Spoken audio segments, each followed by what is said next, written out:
The fork tines pressed into my palm hard enough to leave marks, but I couldn't feel them. What I felt instead was something strange, a metallic taste flooding my mouth, the kind you get right before you pass out or right after you've been punched. Across the Thanksgiving table, my grandmother Eleanor's voice cut through the warm haze of candlelight and turkey. "Rachel, answer me. Why is there an elderly couple I don't recognize living in the $1 million lakeside house I bought for you?" The clatter of my father's knife hitting his plate sounded distant, like it was happening in another room. I watched my sister Nicole's wine glass tremble in her grip, the red liquid catching the chandelier light. My mother's hand froze halfway to the gravy boat, but none of that registered fully because my brain was doing math it couldn't complete. $1 million house. Bought for me. Elderly couple living there. My bank account had $12.50 in it. I'd checked that morning. My name is Rachel. I'm 28, and I spent the last 3 years believing I was a failure. This is the story of how I discovered my family had been engineering my destruction, and how I made them pay for every single day of it. "Grandma, what did you just say?" My voice came out thin, reedy. The words sounded impossible to someone who'd been crashing on friends' couches for the past month after getting evicted from her apartment. "You heard me." Eleanor's eyes, sharp as they'd been before she left for Europe 3 years ago, swept past me to my sister, then our parents. "The lakeside vacation home, the one I purchased in your name for your future. I went there yesterday as a surprise. You weren't there. Instead, I found Brandon's parents." She gestured toward my sister's husband, who'd suddenly become very interested in his mashed potatoes. "Living quite comfortably. They told me they're staying in a home owned by their son's wife, Nicole." I turned to my sister. Nicole's face had gone the color of raw chicken. There must be some mistake." Nicole's laugh was too high, too fast. "You just got back, Grandma. Jet lag can really mess with your memory. There are lots of similar houses around that lake." "Nicole's right, Mom."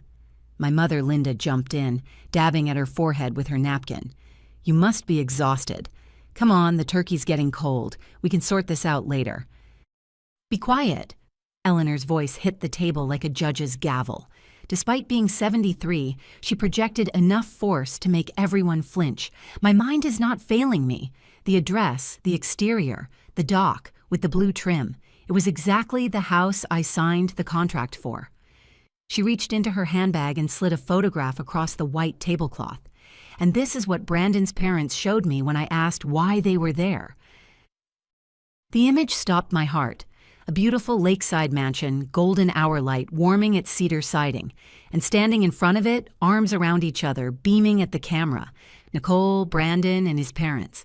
3 years ago, when I'd been drowning in student loans and working 3 jobs, Nicole had posted this same house on Instagram with the caption #myNewVacationHome. I'd scrolled past it during a 15-minute break at my second shift, feeling that familiar twist of inadequacy. Why was everything so easy for her? "What is going on?" I stood up so fast my chair rocked.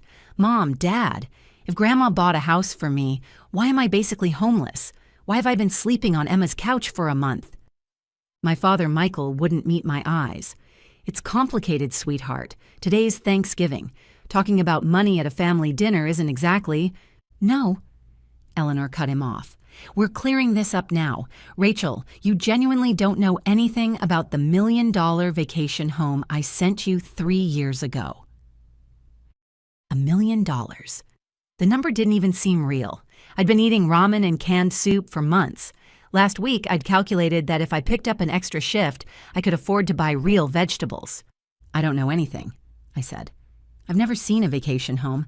I don't own anything except a 10-year-old Honda with a check engine light that's been on for 6 months. Eleanor's expression softened for just a moment, something like grief flickering across her face, before hardening again as she turned to my parents. "Michael, Linda, 3 years ago you told me Rachel was mentally unstable and incapable of managing a large asset. You said you'd act as her guardians and manage the property on her behalf until she became independent." The metallic taste in my mouth turned to bile. "I'm sorry. When was I ever mentally unstable? I graduated summa cum laude. I've never caused anyone trouble. I've been working myself to exhaustion trying to build a life while everything keeps falling apart around me." Rachel, calm down.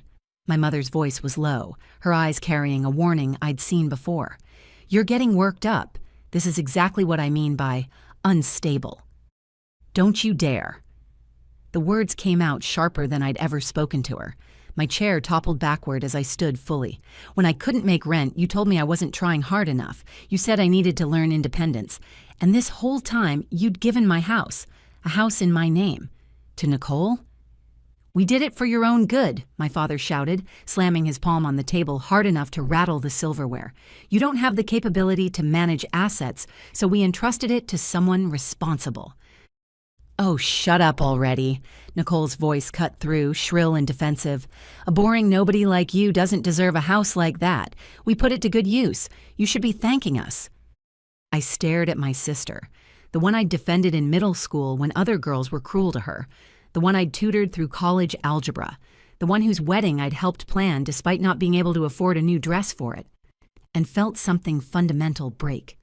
That's enough. Eleanor rose slowly, using her cane for support, and walked to stand beside me. Her hand, warm and steady, settled on my shoulder. Rachel is right. All of you are rotten, completely rotten to the core. Mom, that's going too far, my father protested. Everything we did was for the family's benefit. There is no family here. Eleanor's voice was ice. There are only hyenas who fed on their own granddaughter's property. She pulled out her phone and pressed a single button. Come in, please. The front door opened, and a man in a charcoal suit entered carrying a leather briefcase. I recognized him from the photos in Eleanor's study. Mr. Pierce, her personal attorney. Mrs. Morrison, I have everything as instructed. What is this? My father staggered back a step as Mr. Pierce set a thick stack of documents on the table. Michael, Linda, and Nicole, Eleanor announced. I will now go through every fraudulent act you committed, page by page. Don't think for a moment you can escape. I wiped my eyes with my napkin and lifted my head. The warmth of Eleanor's hand gave me the strength I needed. And then, because I was tired of being the victim they'd designed me to be, I let the mask fall. That's enough acting, Grandma. The words hung in the air. My family's heads swiveled toward me in unison. Yes, indeed, Rachel. Eleanor stepped firmly to my side, her cane tapping once against the hardwood. I've been thoroughly entertained. What?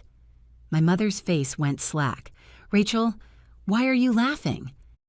Because you've been played. I let the satisfaction warm my voice. A week ago, Grandma contacted me. Not through you, through Aunt Christine. She told me it seemed like the family had been intercepting her letters and deliberately isolating me from her. I looked at each of them in turn. From that moment, we knew everything. Tonight was never a family dinner. It was a trap. And you just confessed to your crimes in front of a witness and an attorney. We were set up. My father went white. Sit down. Eleanor's single command pinned him to his chair. This is only just beginning. Mr. Pierce, let's start with the forged transfer agreement. The attorney slid a document to the center of the table. This property, Lakeside Manor, was originally purchased by Mrs. Morrison in Rachel Morrison's name. However, the current registered owner is Nicole Thompson. The transfer occurred on October 15th, 3 years ago. The listed sale price was $1. $1. That was the value they'd placed on my future. I always knew something was wrong, I said quietly. I graduated at the top of my class with professor recommendations. I made it to final interviews at 4 major firms. Every single one rejected me without explanation. I fixed my gaze on my father.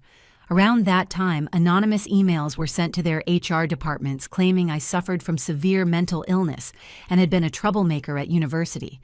Mr. Pierce's investigators subpoenaed the records from each company's HR department, and the IP addresses traced directly back to this house, sent during hours when you were in your study. I don't know what you're talking about. The evidence doesn't lie, Dad. You deliberately destroyed my career, because if I became independent, you couldn't keep committing fraud in my name. I turned to my mother, and I finally understand why I never saved any money, no matter how hard I worked, why I kept failing credit screenings. Mr. Pierce produced another set of papers. This is the account Miss Morrison used to repay her student loans. She deposited money every month from her 3 part-time jobs. However, the funds were automatically redirected, not to the loan servicer, but to a hidden account in Mrs. Linda Morrison's name. Miss Morrison is currently blacklisted as a delinquent borrower, which destroyed her credit rating. My mother's mouth opened and closed soundlessly. You kept telling me I wasn't trying hard enough, I said, that I should be more like Nicole, and the whole time you were stealing my loan payments. You're the reason I couldn't rent an apartment. You're the reason I've been terrified of ending up on the streets. My poverty hadn't been bad luck. It hadn't been laziness or incompetence. It had been a cage my own parents built around me, bar by bar. And you, Nicole? I turned to my sister, who was gripping the table edge like it might save her. You've been collecting $5,000 a month in rent from Brandon's parents for a house that belongs to me. So what? Nicole's chin jutted forward defiantly. His parents wanted a quiet place to live. I let them stay. What's wrong with that? Mr. Pierce? The attorney pulled up another document. These are deposit records for an account under Nicole Thompson's name. Monthly transfers of $5,000 from the account of Mr. and Mrs. Thompson Sr. Purpose listed. Rent. Eleanor spoke first. So you stole Rachel's house, then charged your in-laws to live in it while she couldn't afford groceries. That was a maintenance fee. It's a huge property, and Brandon's parents are wealthy. $5,000 is nothing to them. That's not the point, I said. You made $60,000 a year off my property while I worked 3 jobs and still couldn't buy fresh vegetables. My father leaned forward. Mom, listen. Maybe our methods were heavy-handed, but look at the results. The house is well maintained. Nicole's in-laws are happy.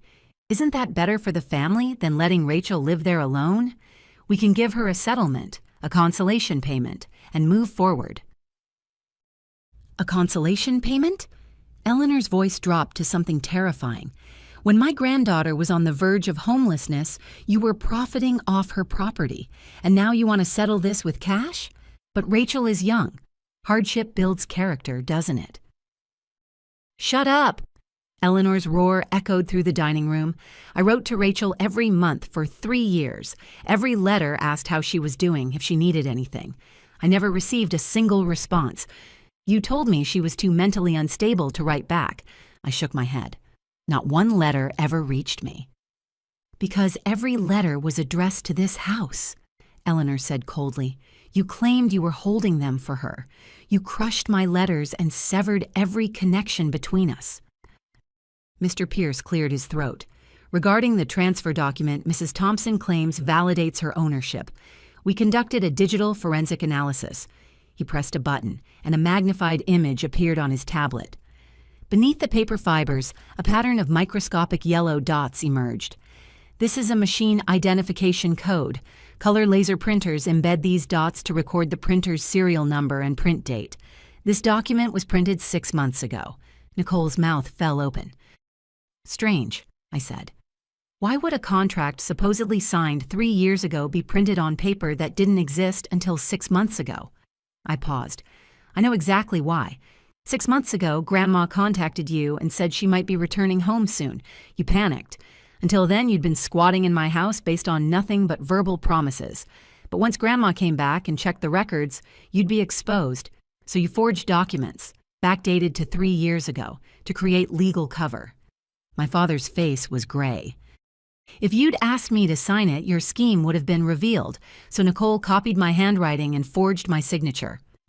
According to handwriting analysis, Mr. Pierce continued, the signature matches Nicole Thompson's handwriting with 99% probability. This constitutes forgery of a private document. Additionally, Mrs. Thompson falsely claimed guardianship over Miss Morrison and withdrew $1 million under the pretense of property maintenance. That's fraud and embezzlement. Nicole began shaking. Prison, this can't be happening. Dad, say something. You're the one who said backdating it would be fine. Shut up, my father's face contorted. You idiot! The police have been notified, Mr. Pierce said calmly. Criminal charges will be filed immediately. No, Nicole grabbed her head. Dad told me to do it. He said Rachel's too stupid to notice. Mom said we might as well use her money since she'll never pay off her loans anyway. I only did what they told me. The room erupted. My father screaming at Nicole for betraying him. My mother lunging at Nicole to silence her. Nicole sobbing that she was just following orders. The family that had preached about love and loyalty was now tearing itself apart to avoid consequences. "That's enough," Eleanor's voice cut through the chaos. "I've seen enough ugliness. Mr. Pierce, the revised will." The attorney produced a final document. This will revokes all inheritance rights from Michael Morrison, Linda Morrison, and Nicole Thompson, including Nicole's spouse. Miss Rachel Morrison is designated as sole heir to the entire estate. The entire. My father choked on the words. "Mom, please, we're sorry. We've reflected. Please reconsider."